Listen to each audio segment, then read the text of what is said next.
कोयला खदानों के दृश्यों के साथ यह बताया जाता है कि कैसे मिट्टी के नीचे छुपा एक काला खजाना भारत का सबसे बड़ा घोटाला बन गया। इस घोटाले का नाम कोलगेट था और इसमें 118 से लाख करोड़ शामिल थे। यह घोटाला भारत के इतिहास में सबसे बड़े घोटालों में से एक माना जाता है। 2004 से 2009 के बीच सरकार ने 200 से अधिक कोयला ब्लॉक बिना किसी खुली नीलामी के निजी कंपनियों को दे दिए। इस प्रक्रिया में कोई प्रतिस्पर्धा और पारदर्शिता नहीं थी, जिसके कारण राष्ट्रीय संसाधनों का अनुचित आवंटन हुआ। कोयला, जो एक राष्ट्रीय संसाधन है, उसका आवंटन उचित बोली के माध्यम से होना चाहिए था। 2012 में सीएजी की रिपोर्ट ने संकेत दिया कि घोटाले से देश को 18.86 लाख करोड़ का नुकसान हुआ। इस रिपोर्ट के बाद संसद में हंगामा हुआ और विपक्ष ने इसे सभी घोटालों की जननी कहा।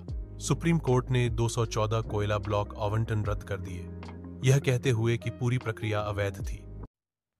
धीमी गति में गायब होते पैसे, गरीब मजदूर और खाली कोयला ट्रेनें 1.86 लाख करोड़ के नुकसान को दर्शाती हैं। इस राशि से देश के हर स्कूल में कंप्यूटर और हर गांव में अस्पताल बनाए जा सकते थे, लेकिन यह पैसा भ्रष्टाचार के अंधेरे में चला गया। कोयला देश के लिए एक संसाधन था जो आर्थिक विकास का समर्थन करता था। कुछ लोगों ने इसे व्यक्तिगत लाभ के लिए इस्तेमाल किया, जिससे भ्रष्टाचार और अवैध गतिविधियों को बढ़ावा मिला।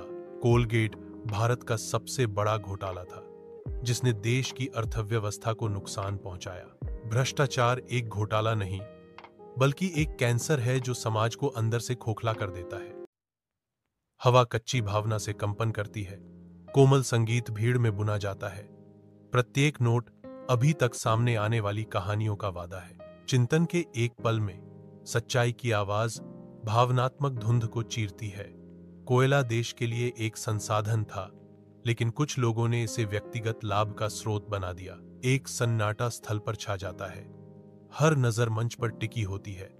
जैसे ही कथावाचक के शब्दों का भार सामूहिक चेतना में डूब जाता है, धुंधले दफ्तर में लोग जमा होते हैं। उनके चेहरे गहरी साजिश का खुलासा करते हैं। जैसे ही वे सावधानीपूर्वक अपने कोयला घोटाले की साजिश रचते हैं, हवा प्रत्याशा से भर जाती है। लालच और भ्रष्टाचार उनके चेहरे को ढक देते हैं, जो उनकी योजना की अवैध प्रकृति को दर्शाता है। सार्वजनिक चौक में एक बड़े पर्दे पर एक शक्तिशाली संदेश चमकता है। भ्रष्टाचार कोई घोटाला नहीं है, यह कैंसर है। पर्दा जारी है, जागरूकता पहला इलाज है। भ्रष्टाचार के खिलाफ नारे लगाते हुए लोगों की आवाजें एक साथ उठती हैं। उनकी आवाजें दृढ़ संकल्प से गूंजती हैं।